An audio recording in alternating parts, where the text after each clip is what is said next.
Bonjour everyone, Pantoufleee here today for a new video in which we have the pleasure of talking about the 53 TP, the tier 8 of the brand new Polish line. And all I gotta say about this one is that it's probably among my favorite from the branch. I would say my top one is the 60 TP, the top two is this one, the 53 TP, the third one is probably the 50 TP, the regular one, and after maybe the 45 TP Habia and the 40 TP. So basically, what makes this tank in the top two of the new Polish tanks? I would say three things. First, if we talk about the gun, you will see that thanks to the tungsten round, you feature 420 alpha damage at minimum, which is quite high for tier 8. Yes, of course, your accuracy is kind of average, sitting at 0.33, and your DPM doesn't seem that good. But when you take into consideration the fact that out of this DPM, you have at least 2 shots that will go up simply thanks to the tungsten round, you can round it up to maybe something like 2.1k, which makes it quite a normal and good DPM for such a tank at tier 8. On top of that, the average penetration is definitely something to look for. 225 with your regular, 265 with your gold shell. 8 degrees of gun depression, allowing you to be versatile on pretty much every single terrain you will encounter. Finally, the mobility, which is quite great because you're sitting at 40 kilometers per hour, and if you use the right provision, aka the improved gear oil, you can climb it up to 4 more kilometers, which is definitely going to do the job on the battlefield, to finish off with the impressive amount of armor that thing is packing. But for that, let's put it under the X-ray. So, as you can see, even without touching anything on the tank, the turret is extremely strong, sitting at more than 330 millimeters of armor, which effectively means that nobody will penetrate you. You still have that cupola, which is quite easy to penetrate, but if you use your 8 degrees of gun depression, as always, you have the possibility of hiding it a little bit. To be fair, the cupola is always going to be a problem, but that's something common among all the tanks in the game, so I'm not necessarily going to bother about it. When it comes to the hull, let's say that things are a little bit different, because if you're not using gold shell and you're a heavy or a tank destroyer, you will probably not penetrate because you have 245 millimeters.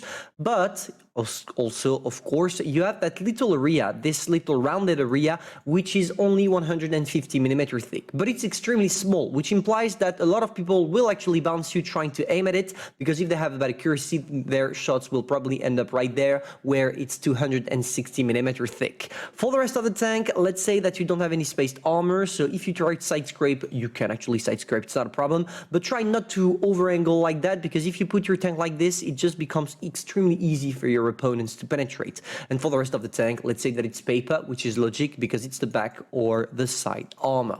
Now, the question is, how am I equipping mine? First, I go for adrenaline and tungsten shell because obviously those new consumables are here to be played with.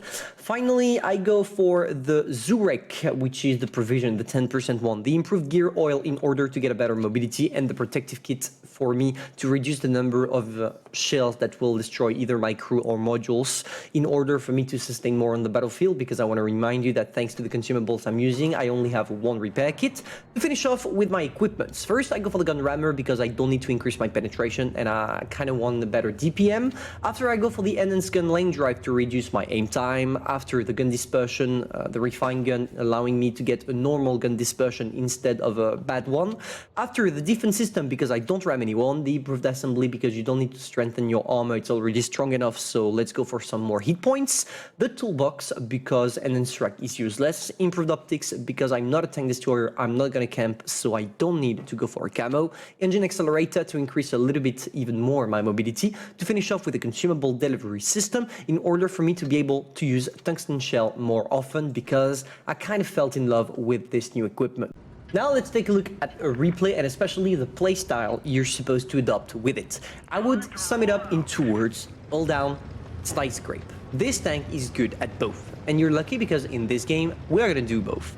So first of all, as you can see, I'm using my mobility to try to reach as soon as possible the middle of the map. I truly love this position simply because it allows me to spot everything early, but also sneak my shot at the beginning. As you can see here, I am the one spotting those guys, and on top of that, I have a great view range that allowed me to spot them as soon as I got maybe 30 meters out of the spawn. And it's something I forgot to talk about concerning the Polish tank, but it's also something really good about them. them, it's their view range. You can literally spot a lot of people in the early game simply because it feels like you have a medium view range and not necessarily a heavy one.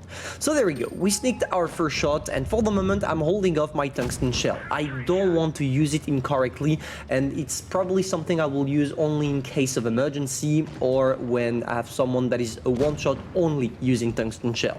So there we go, the turtle is trying to sneak some shots on us, but unfortunately for him it seems like it's going to be impossible. And yeah, we're gonna wait a little bit. We tried to use our 8 degrees of gun depression in all down, but it seems like it was a little bit hardcore for us. So instead we're gonna go on the turtle. This guy really wants to get some shot on us, and unfortunately he allowed himself to take 2 shots out of our hit points, but in the end, that was definitely not worth it. Just take a look at this guy, poor fella, he's already dead. And now we have to deal with the rest of the enemies. As you can see, they are splitted, which is gonna help us quite a lot in this game, simply because when the enemies are splitted, it's easier for us to push one side with the whole team. We have the advantage, we kill them, and after we come back to the other side to finish off the latest enemies. But here, let's say that my teammates are getting destroyed on the other side, which implies that if we don't push right now, we are gonna get reached back by the opponents on the other side of the map, the mediums. So there we go. This is an emergency situation, and I'm using tungsten shell. Tungsten shell straight in, we shoot at the 53 TP, and wow, nearly 500 damage for a freaking tier 8 tank. It's just insane, and it's not gonna stop here because now we're gonna get one on the WZ as well. Taking it in the process, but to be fair, it's not a problem because in the end, we just destroy them all thanks to the tungsten shell, because here in less than, let's say, 14 seconds, I pull out 1k damage, and 1k damage is a real impact, especially at tier 8. So there we go, we kill them off, we are at 2.7k damage done, and now we are coming back to the rest of the enemies, because now we cleaned our side.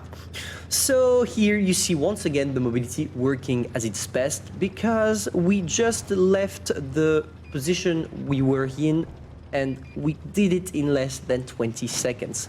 There is the projector right there. We are not gonna bother too much because I don't want to get spotted by that guy. If he's using like all his mobility and all his shells to burst one on me, I'm probably dead.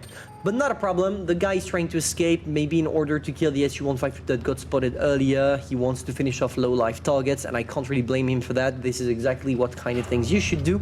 But unfortunately, when you're spotted, it's not the brightest things, because here I know where the projectile is going to be, which implies that if I go around and try to circle him and to block him with the help of my second heavy in my team, he's locked on his side, and this is exactly what's gonna happen.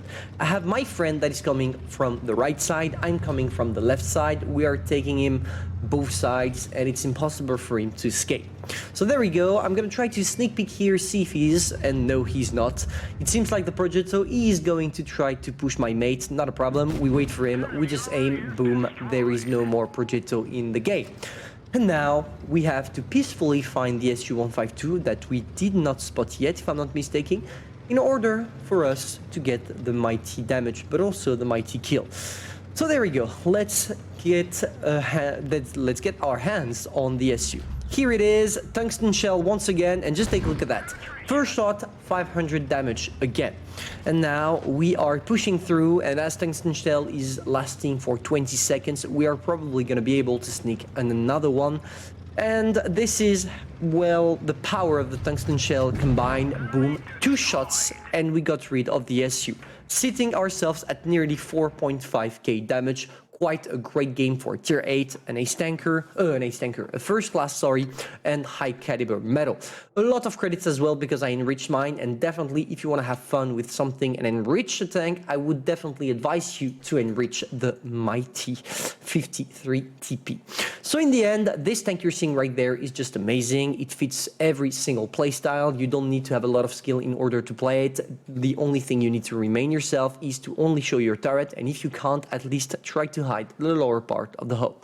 If you enjoyed, feel free to subscribe, like, and share, and personally, I'm gonna see you soon for a new video. Bye.